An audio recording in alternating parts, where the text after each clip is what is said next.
Olá, começamos mais uma edição do programa Câmara em Pauta, hoje debatendo a importância dos conselhos tutelares. Para falar sobre esse tema, nós recebemos Sony Delane Mesquita, que é conselheira tutelar aqui do Pimentas, e também Nathalie Riscalanchite, que é promotora de Justiça da Infância e da Juventude aqui na região de Guarulhos. Para começar esse programa, eu queria agradecer a participação de vocês duas, é um prazer tê-las com a gente aqui virtualmente na TV Câmara. Lembrar também que agora, dia 18 de novembro, foi comemorado o Dia do Conselheiro Tutelar, que é uma função que foi criada junto com o Estatuto da Criança e do Adolescente, né, para proteger esse público. Eu queria ouvir da Sony Delane que você falasse um pouquinho de como é a função dos conselheiros tutelares, qual é o objetivo dessa função, qual é o trabalho de vocês no dia a dia. Olá, como já foi dito, meu nome é Sony Delane, e também bem esclarecido que o Conselho Tutelar ele veio junto com a criação, com a legitimação do Estatuto da Criança e do Adolescente. A nossa função é regida pelo próprio Estatuto, né? Então, nós temos uma atribuição, e que a gente chama uma função, mas a gente chama de missão, de garantia do direito da criança e do adolescente. Então, nós trabalhamos para garantir esse direito. Os direitos violados, o Conselho Tutelar trabalha não sozinho, mas com toda uma rede, chamando a atenção, trazendo para um diálogo, uma articulação da rede de proteção. O Conselho Tutelar ele é um órgão que faz parte do sistema de garantia de direito. Então, o dia a dia do conselheiro tutelar não é bem o atendimento em si, mas sim encaminhamento. Ele recebe a notícia, recebe uma denúncia de algum direito violado, seja ele de qualquer forma, seja psicológico, seja violência física, violência sexual, falta de vaga em escola, falta de atendimento em creche, falta de atendimento na saúde. Aí entra a atuação do Conselho Tutelar para fazer valer esse direito, conforme preconiza o Estatuto da Criança e do Adolescente e, principalmente, a Constituição.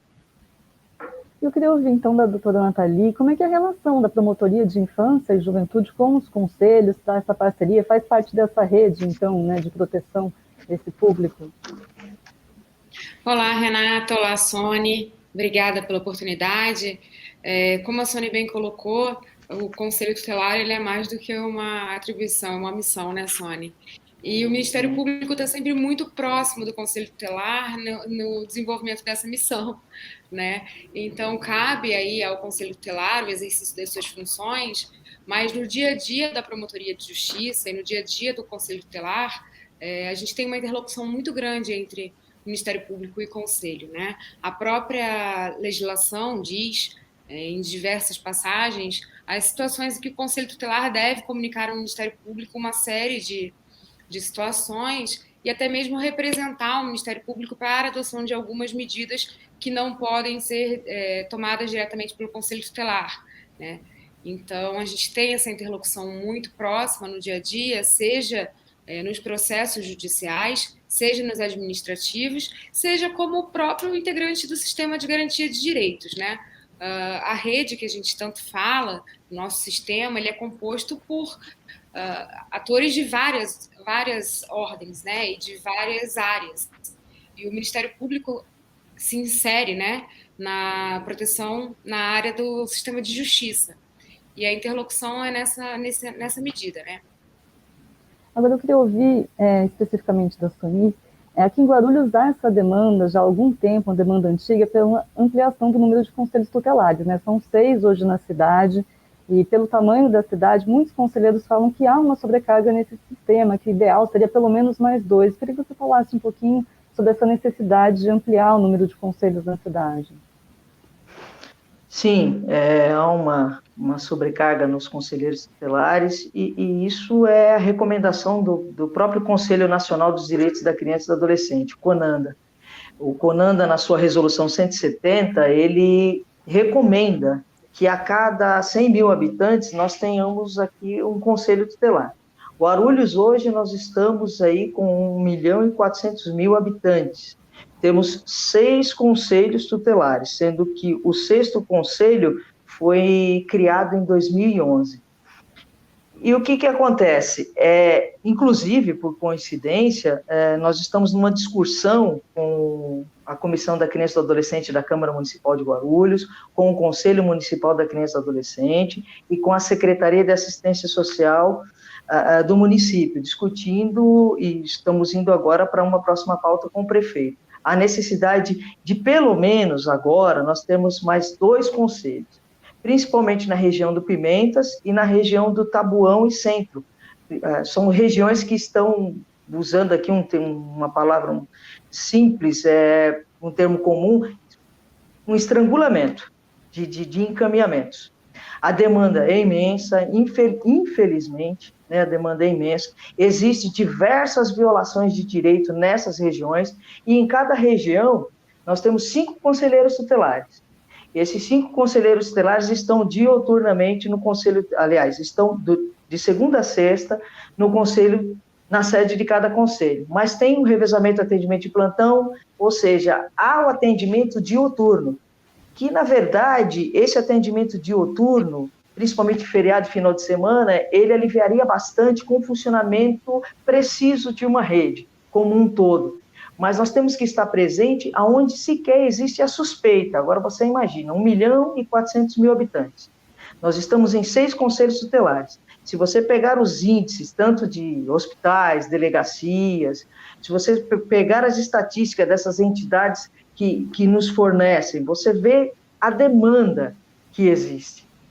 Não é pouca. Então, qual é o prejuízo? O prejuízo é que nós estamos tendo também conselheiros doentes, conselheiros com sobrecargas, e às vezes deixamos de cumprir a excelência desta função, que é a articulação e a garantia de uma política pública de atendimento para esse público. Doutora Nathalie, legalmente falando, os conselhos eles têm uma autonomia, né? Mas eles têm um vínculo orçamentário também com a prefeitura. Como é que fica isso na prática? A decisão de ampliar o número de conselhos é estritamente do município, da administração municipal, porque é ele que define o orçamento. Como ter autonomia se você também não tem essa capacidade de ampliação? Então, Renata, essa é uma questão muito delicada que a gente discute muito, né? Quando a lei vem e traz o Conselho Tutelar como um órgão autônomo, a gente não tem nenhuma dúvida que no exercício das suas atribuições diárias, o Conselho Tutelar tem total autonomia, claro que nos limites da lei, como todos nós, para tomar as suas decisões.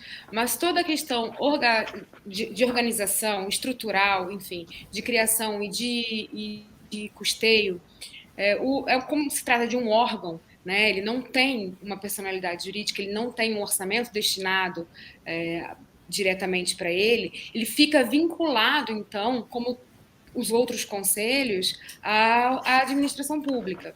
Logo, a criação do Conselho Tutelar, ele vai depender aí de uma legislação própria, né? Vai ter que ser debatido, vai ter que ser criado. O município, compete ao município fornecer estrutura para o Conselho Tutelar funcionar. E aí isso vai depender de orçamento. E o Conselho não tem um orçamento próprio, né? Então a gente vai ter que passar por todo aquele trâmite natural para que seja criado um novo conselho, para que seja disponibilizada a estrutura, o local, enfim, funcionários, toda aquela questão indispensável para o funcionamento do conselho. Então, a autonomia que a gente tanto fala do Conselho Tutelar, ela acaba ficando, de certa forma, restrita a essa parte funcional, e não na sua parte de criação e organização, né? E aí, Sonia, que depende dessa sensibilização política, né, de você fazer uma pressão em termos de legislativo, executivo, para conseguir, de fato, ter essa ampliação no número dos conselhos. Sim, em Guarulhos, hoje nós temos uma defasagem, aí, pela recomendação do CONANDA, de 8 conselhos tutelares.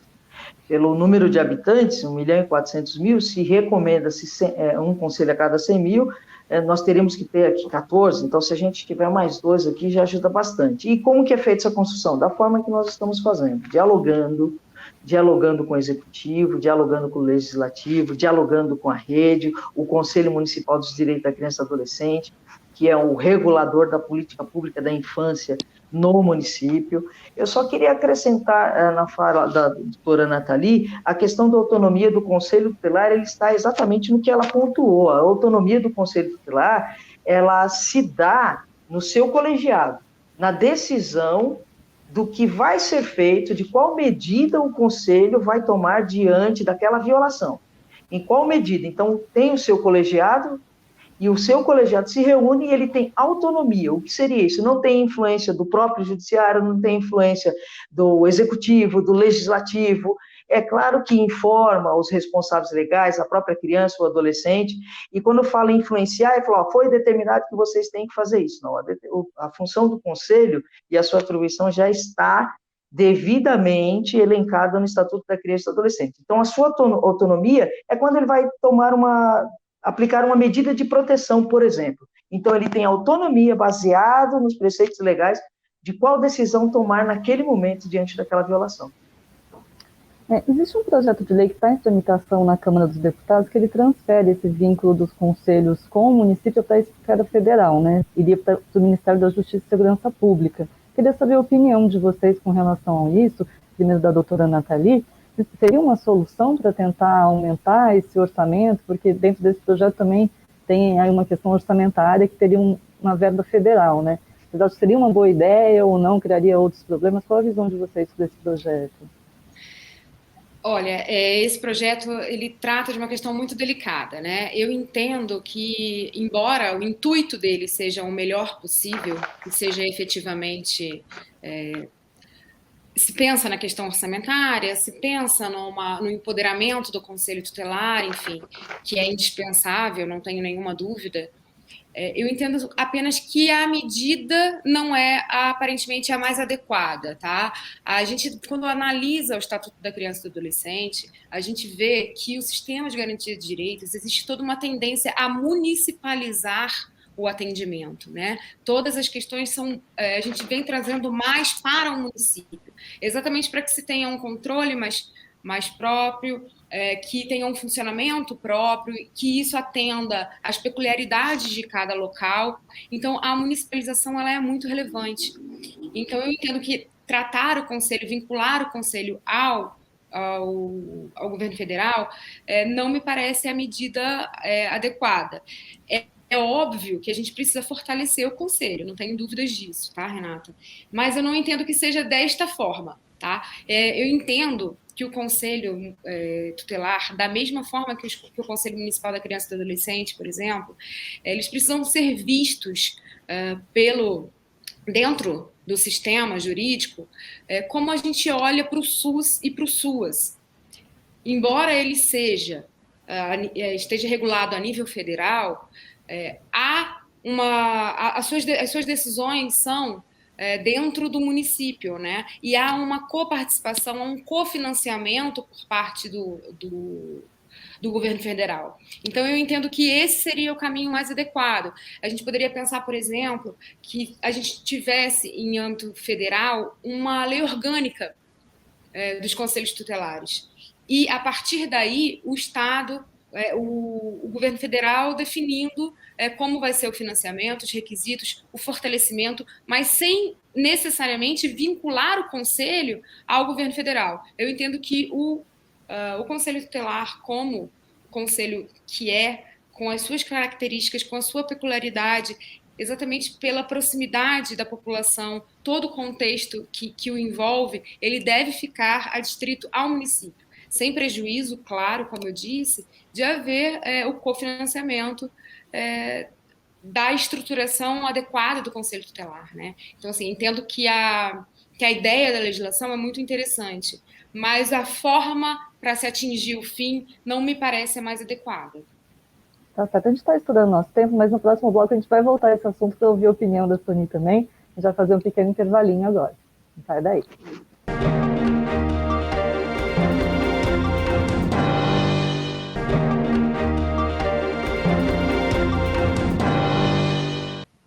Voltamos com o Câmara em Pauta, hoje discutindo o papel dos conselhos tutelares, daí recebendo Sony Delane Mesquita, que é conselheira tutelar dos Pimentas, e também Nathalie Riscalanchit, que é promotora de Justiça da Infância e da Juventude aqui em Guarulhos. Hoje a gente comentava essa questão desse projeto de lei que foi apresentado na Câmara, que tenta transferir esse vínculo municipal, hoje atualmente dos conselhos, para a federal. A gente não ouviu a opinião ainda da Sony, eu queria que você falasse um pouquinho sobre isso. A doutora acha que não é uma boa ideia tirar esse vínculo com o município, a sua opinião? Então, Renata, eu acho que toda mudança, principalmente se tratando de política pública e para esse público da infância, ela tem que ser amplamente discutida, né? São boas ideias, são busca de saídas para fortalecer e trazer o reconhecimento notório aí do conselheiro tutelar, mas a gente precisa pensar também no que a doutora Nathalie já pontuou, essa proximidade. O conselheiro tutelar, ele sai da comunidade, né? Ele sai da comunidade conforme precaveu o estatuto. Ele sai dessa comunidade e cada município tem sua especificidade. Então, tá, vamos colocar o Conselho Tutelar agora ali para o governo federal, mas em que formato? Eu, particularmente, não tive acesso ainda com a riqueza de detalhe desse projeto de lei, mas em que formato? De que maneira? É só orçamentária? É a questão da sua função, da sua atribuição, de como que vai se dar, da forma da sua representatividade no município. Por isso que a resolução do CONANDA, ela é muito clara, ela traz ali para extrair, inclusive a divisão dos conselhos tutelares, quando existe mais de um nos municípios, para se dar na forma do território. E quem vai regular isso? Como que vai ser? E acho que é a essência mesmo, da onde que saiu o Conselho Tutelar, esse avanço do Estatuto da Criança e do Adolescente. A essência deste ator do sistema de garantia, ele sair da comunidade, esse conhecimento da comunidade. Eu sou aqui da região do Pimentas, o pessoal da região do Pimentas me conhece, sabe que sou aqui do Conselho. Isso é bom e tem os bônus e os ônus também. Mas eles conhecem, a gente dialoga, vai tratando a política pública para criança e adolescente aqui no município, que leva, quando necessário, aqui, que é pertinente ao Estado, que é pertinente ao governo federal. Então, a gente precisa conhecer um pouco mais e discutir um pouco mais esse projeto. Recentemente, alguns conselheiros estiveram aqui no Legislativo, trazendo diversas demandas, não só essa questão de aumento no número de conselhos, mas trouxeram, inclusive, uma minuta de um projeto de lei, uma atualização da lei municipal, né, que rege os conselhos de forma local aqui. Eu queria falar um pouquinho desses principais pontos que merecem uma atenção no momento, essa necessidade de atualização legal. Quais são as principais demandas do setor em termos de lei, o que é preciso, de fato, mudar, atualizar? Nós temos algumas questões aqui, comigo, né? A doutora Ana, é comigo. A doutora também pode comentar. Nós temos algumas questões, até porque não chegamos ainda no Ministério Público com essa propositura. Então, antes que a doutora Nathalie, né, ela não tomou ciência ainda que não foi encaminhada ainda para o Ministério Público. Estamos aqui na discussão. Mas um dos pontos que nós estamos discutindo lá é a questão dos requisitos para os candidatos do Conselho Tutelar, por exemplo. Né, os requisitos, esse processo eleitoral, como se dá. Dentro do próprio processo eleitoral, ele começar a ser trabalhado antes, e não no ano da eleição do Conselho Tutelar. Ele começar a ser trabalhado pelo próprio Conselho Municipal para até trazer um autoconhecimento, seria um sonho, mas pelo menos um bom conhecimento do perfil deste candidato, do perfil deste ator para exercer esta função do Conselho Tutelar. Né? Nós temos algumas discrepâncias quando você tem algumas pessoas exercendo ali a função de conselheiro tutelar e eles vão na contramão do direito da criança e do adolescente. Né? Então, a gente temos algumas questões que estamos discutindo, pontuando sobre esse requisito. A outra questão que nós estamos discutindo lá são os reconhecimentos, a lei municipal, o estatuto também, embasa que a função do Conselho Tutelar, quando tomamos posse, se tratar de uma escolha da comunidade, então vem através de uma eleição, ele exerce essa função de forma exclusiva. O que seria isso? Ele não pode se desdobrar para nenhuma outra função, para qualquer outro exercício profissional, a não ser se dedicar única e exclusivamente à função de conselheiro tutelar. Justo na demanda e na importância, na relevância dessa função e do que se pede, e o público atendido. Então, nós estamos pedindo para se rever. Também tramita lá no Senado um projeto de lei que, assim como unificou a eleição do Conselho Tutelar, que ela acontece a cada 4 anos, no mesmo dia que está acontecendo a eleição do Conselho Tutelar em Guarulhos, está acontecendo no país inteiro, nós estamos pedindo também a unificação, também está tramitando um projeto de lei lá, pedindo a unificação de ter pelo menos um piso salarial do conselheiro tutelar, porque é uma função de dedicação exclusiva. Logo, se é uma função de relevância pública, com dedicação exclusiva, ela tem que ter o mesmo reconhecimento no exercício da função, mas também no seu soldo. Para que o conselheiro também possa estar ali disponível, dentro da sua tranquilidade econômica também para atuar, assim como a gente vê alguns atores, aí seja do sistema judiciário, seja do legislativo, seja do executivo, que tem esta alta responsabilidade dentro de sua demanda. Outra discussão que fazemos também é que o conselho tutelar, o conselheiro que fica em plantão, ele existe de uma forma legal, de uma resolução do Conselho Municipal, estando aí de segunda, sexta, sábado e domingo, diuturnamente, aí, de plantão, à disposição, se ocorrer alguma violação, ele ser chamado, ele automaticamente tem uma folga que foi uma resolução do CMDCA, do Conselho Municipal da Criança e Adolescente. Só que nós precisamos prever isso em lei, na lei municipal, para que isso venha atender também a expectativa da folha de frequência, do ponto, do conselheiro. E também essa questão.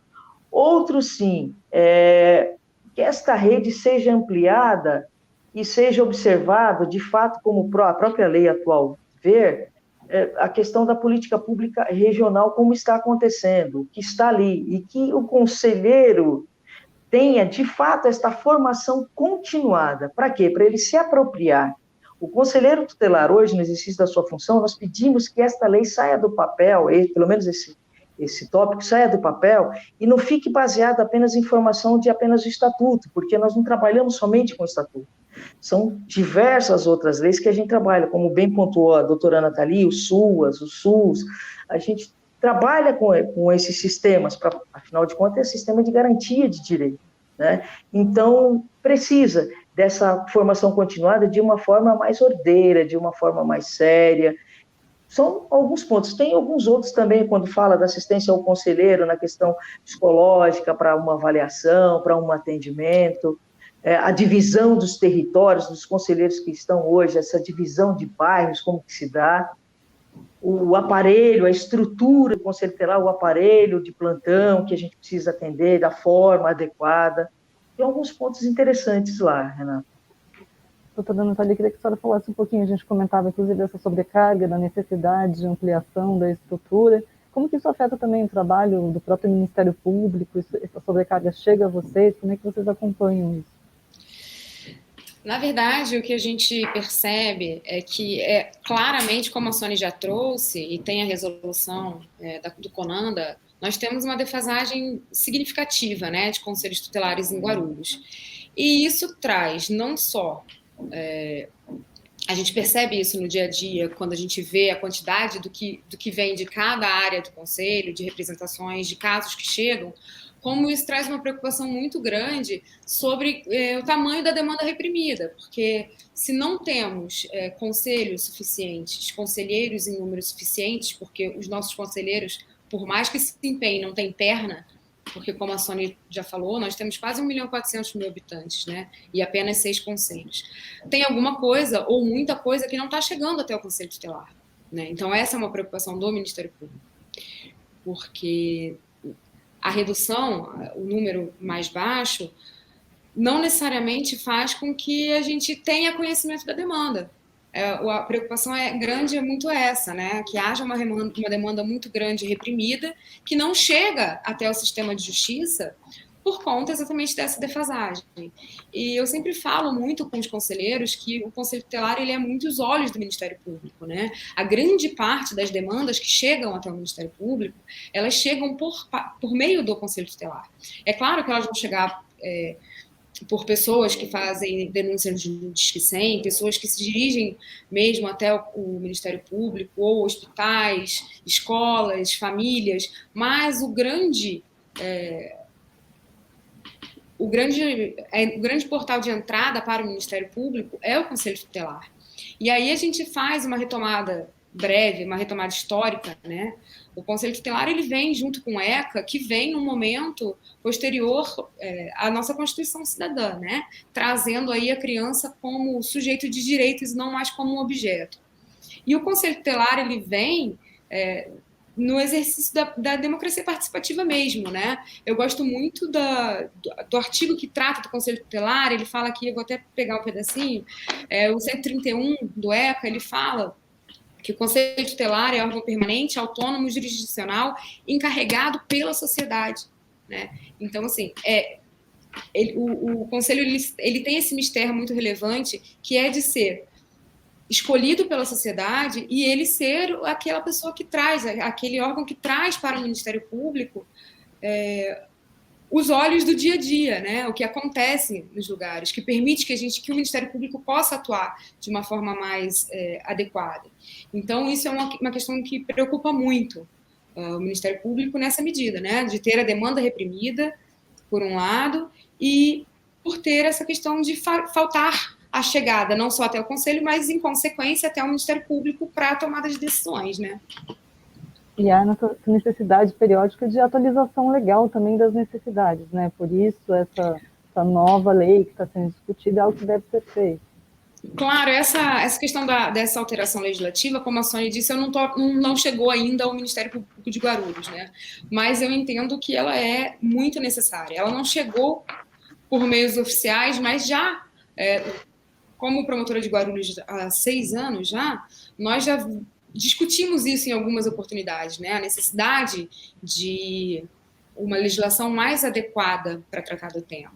Aí a Sônia falou um pouquinho sobre a questão dos requisitos, e aí nessa linha dos requisitos para o ingresso, eu só gosto de pontuar, e aí nessa retomada histórica e nessa questão do próprio funcionamento do nascedouro do Conselho Tutelar, que o conselheiro tutelar, a gente não pode também restringir absurdamente, né, quem vai ser o conselheiro tutelar. Exatamente porque o conselheiro tutelar ele é encarregado pela sociedade. É a sociedade que vai escolher ali com requisitos mínimos, claro, mas quem vai representá-lo ali. E é importante que seja, como a Sônia já colocou, a questão territorial, ela tem uma razão de ser, né? A pessoa ela é do território porque ela precisa conhecer. Ela precisa conhecer as pessoas, ela precisa ser conhecida, ela precisa ter entrada naquele território. A gente sabe que, a depender do contexto social, enfim, da localidade, tem mais dificuldade, e aí só o conselheiro que é da localidade consegue, mesmo por ser conhecido, tomar conhecimento do que acontece, enfim, chegar até essa população. Então, é claro que é muito importante a gente pensar nos requisitos, desde que esses requisitos não inviabilizem uma ampla participação, porque o Conselho Tutelar, pela sua própria origem, né, Sônia, ele é exatamente isso, ele é o povo, ele é a população cuidando das nossas crianças. E aí a gente faz um paralelo com o que diz a nossa Constituição, né? O Estado, a família e a sociedade. E aí a sociedade representada diretamente no Conselho Tutelar. Então, concordo, a gente discute muito como fazer a eleição, se a própria eleição deve ser territorializada ou não, quais são os requisitos, o que a gente pode fazer para garantir que esse conselho seja formado por pessoas que tenham efetivamente apreço e relação com a proteção da infância e juventude, para que a gente não perca de vista, né, exatamente a finalidade do conselho, mas a gente também precisa trabalhar pensando em regulamentar sem limitar, sem inviabilizar uma participação popular efetiva. E outra coisa que a Sônia trouxe, que é importantíssima, né? O conselheiro tutelar, ele tem dedicação exclusiva. E haja dedicação, né? A gente sabe que no dia a dia é uma função extremamente tormentosa, que não tem hora para começar, não tem hora para terminar, exatamente porque o conselheiro ele está inserido naquela comunidade, todo mundo sabe onde ele mora, todo mundo sabe o telefone dele, enfim, ele tem ali um dever que é praticamente 24 horas no ar, né? Porque ainda que ele não esteja de plantão, às vezes é ele que vai ser acionado, ele vai acionar o que está de plantão, mas ele está ali inserido naquela comunidade, né? E por isso tem dedicação exclusiva. E é claro que para ele ter uma dedicação exclusiva e que as pessoas queiram ser conselheiros tutelares e queiram exercer adequadamente a sua função, eles precisam ter um mínimo de condições para isso, né? Então, eu acho a ideia de um piso para os vencimentos do conselheiro de suma importância. A gente precisa valorizar aquela pessoa que desenvolve um serviço de tamanha relevância, né? Então, eu acho ótimo. A gente está estourando um pouquinho nosso tempo nesse bloco, mas a gente já vai discutir mais essas questões da eleição do Conselho Tutelar no próximo bloco. A gente volta daqui a pouquinho falando da importância dos conselhos tutelares aqui em Guarulhos e em todo o Brasil. Não sai daí.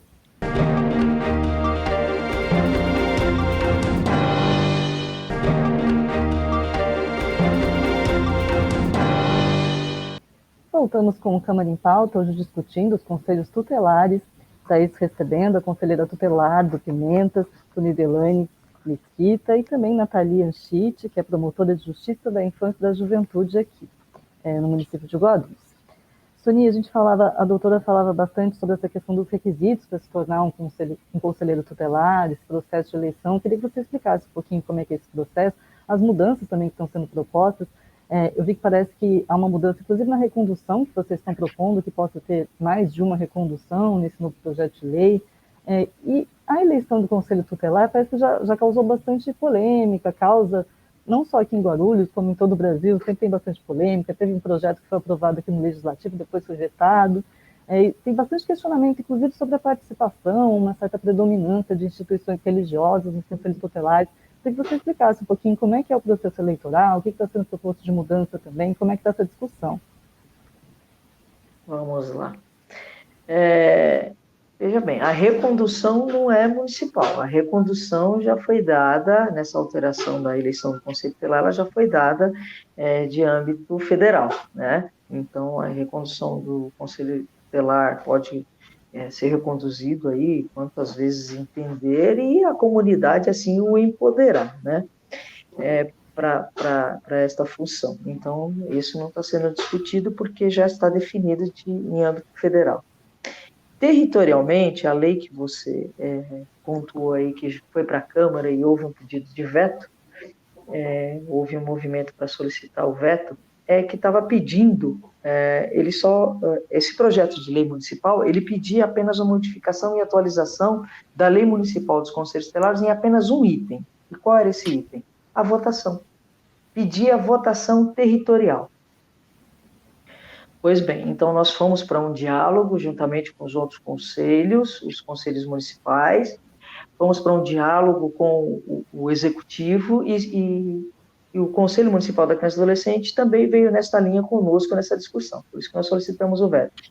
A discussão da atualização da lei, ela não se prende a apenas um item, ela é um todo.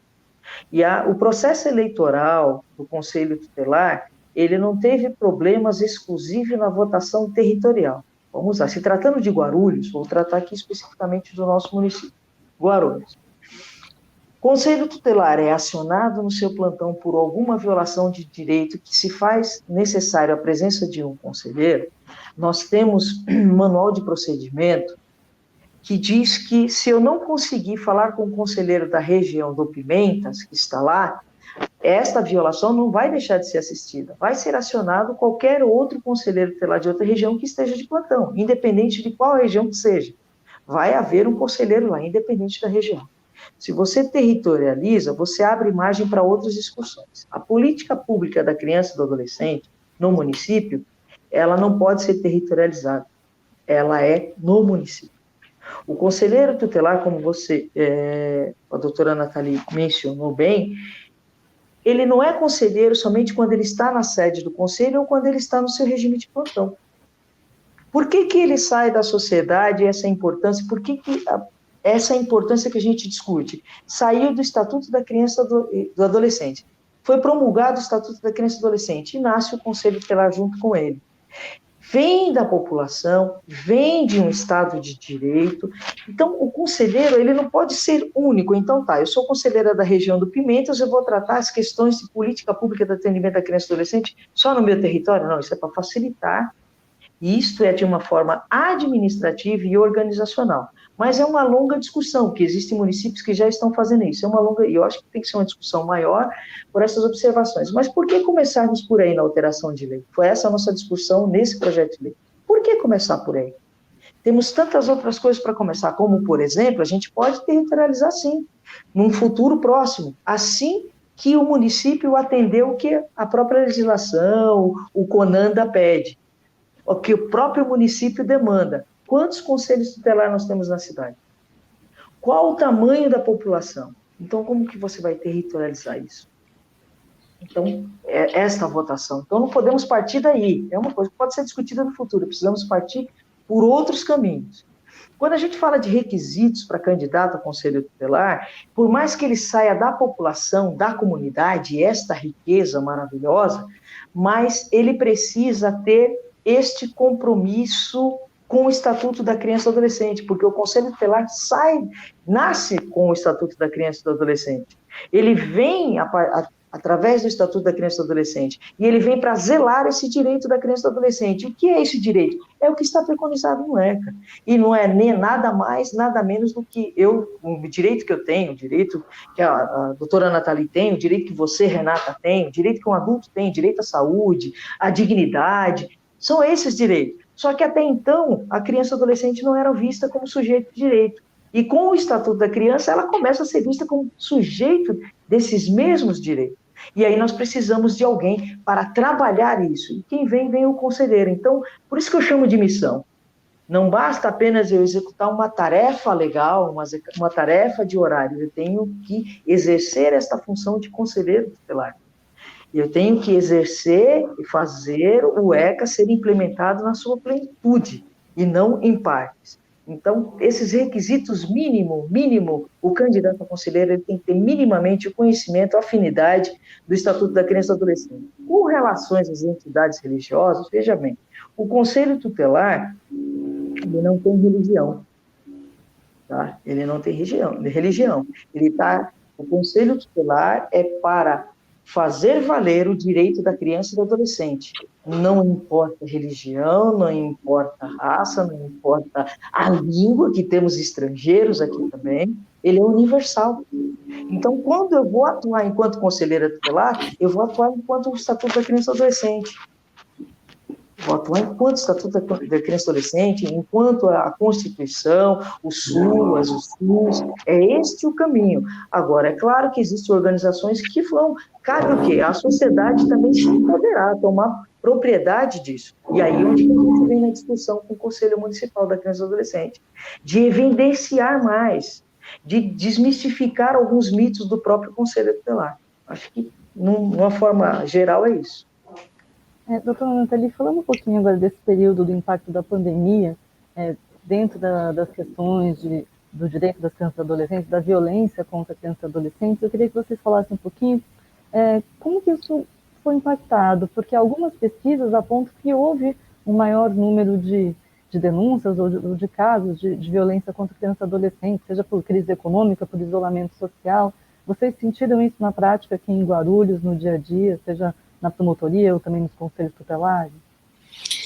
Olha, Renata, essa é uma questão muito delicada e a gente está lidando agora mais efetivamente com os efeitos da pandemia, né? Eu acho que a pandemia ela trouxe duas situações. Por um lado, ela trouxe a redução dos registros, né? Porque quando a gente tira as crianças da escola, tira as crianças dos cursos, enfim, da convivência comunitária de uma forma geral, eles têm menos possibilidade de falar, né? Eles têm menos contato com o mundo exterior e as informações demoram mais para chegar a gente. Então, num primeiro momento, houve uma queda de notificação dessas violências. E acho que a grande agonia de todo mundo que trabalha no sistema de garantia, que faz parte do sistema, e aí eu tenho certeza que a Sônia compartilha desse sentimento, foi aquele desespero que a gente sentiu de saber que a violência estava acontecendo, provavelmente estava acontecendo em número muito maior e ela não estava chegando até a gente por essa situação, né? A escola é a primeira porta de entrada, via de regra. Então, a pandemia ela trouxe essa dificuldade. Porque quando a gente pega e analisa os números, a gente vê que mais de 80% das violências praticadas contra a criança, contra o adolescente, elas acontecem no interior da residência, né? Então, vai ser o pai, a mãe, o padrasto, a madrasta, o tio, o vizinho, pessoas do convívio familiar daquela criança, daquele adolescente. E quando ela está restrita, convivendo apenas com aquelas pessoas, a gente tem mais dificuldade de tomar conhecimento dessa violação. Então, agora, com a retomada do convívio, com a volta das crianças à escola, é que a gente está recebendo um número maior de informações. Esse é um fator em relação à questão da violência. Tem um outro fator que é relativo à questão das vulnerabilidades sociais, né? A gente vem de praticamente 2 anos de uma situação excepcionalíssima, né? A gente olha para esse momento, parece que a gente está vivendo dentro de um filme de ficção científica. Ninguém podia imaginar passar por isso, que isso seria tão duradouro. As consequências da pandemia, elas são devastadoras no aspecto econômico. Muitos empregos se perderam, né? Muitas questões socioeconômicas se agravaram. Então, essa vulnerabilidade também tem chegado ao nosso conhecimento com mais frequência. A gente percebe no dia a dia, e com certeza a Sônia vai poder falar isso muito melhor do que eu, o empobrecimento da população. E junto com isso, a gente tem uma violação de direitos de crianças e adolescentes, que estão aí recebendo muito menos do que deveriam, né? Porque aí você vai ter o risco da insegurança alimentar, você vai ter a questão da situação da criança em vivência de situação de rua, junto com as crises, naturalmente a gente observa um aumento, por exemplo, de situação de drogadição, de alcoolismo, enfim, e tudo isso reflete nas nossas crianças, né? Então, essa questão pandêmica realmente traz uma questão muito importante para quem trabalha nessa área. E tem um outro fator que eu acho que a gente tem falado muito pouco, mas a gente precisa começar a discutir, que são os órfãos do Covid, né? A gente vai ter, com tanta morte que o nosso país enfrentou, a gente tem aí incontáveis casos de crianças e adolescentes que estão órfãos. Literalmente perderam pai e mãe, ou perderam seus responsáveis legais, ou as suas pessoas de referência, e a gente vai ter que ver como que a gente vai fazer para lidar com essas crianças, com esses adolescentes. Como que o Estado vai dar suporte para isso? Não só no aspecto patrimonial, na questão da vulnerabilidade econômica, financeira, mas também no suporte necessário no aspecto emocional, né? De atendimento médico, psicológico, enfim. Tem muitas questões que a gente precisa tratar aí, e a gente pode falar um programa inteiro, ou 2 ou 3, sobre todas as preocupações que a gente tem agora com essa situação pandêmica, né? Você sentiu isso no dia a dia também, Soninha? Sim, eu acho que esse momento de pandemia, porque ela não passou, que estamos vivendo, mas em especial em 2020 foi muito intensa, causou-se um certo silêncio e vem a preocupação. E uma das portas que nós temos que a criança, o adolescente se sente seguro e à vontade para falar, para denunciar ou para pedir ajuda nas escolas, por exemplo. Nas escolas. E, infelizmente, a maioria das violações, principalmente de violação, se tratando nas questões de violência física, sexuológica, elas acontecem, infelizmente, no seio familiar, né? Seja dos seus responsáveis legais ou da família extensa. Então, a partir do momento que está todo mundo ali, pela pandemia, tendo que ficar em casa, não sair, então causou a grande angústia, como que estão essas crianças e esses adolescentes? E essas notificações que não chegam, e os serviços essenciais limitados para trabalhar, porque, afinal de contas, os seus funcionários, os atores, as pessoas também estavam vivenciando em situação de riscos ali. Então, é um momento muito angustiante. E aí onde que a gente, inclusive o Conselho Tutelar, no ano de 2020, chamou para o diálogo a saúde e a Secretaria da Ciência para entender qual era o plano, se existia algum plano de atendimento durante a pandemia e pós-pandemia, como que queria se dar isso. Então, precisou de todo um movimento e um olhar mais acirrado. Mas como que você faz isso quando todos estão limitados para esse movimento? Então, é de grande angústia.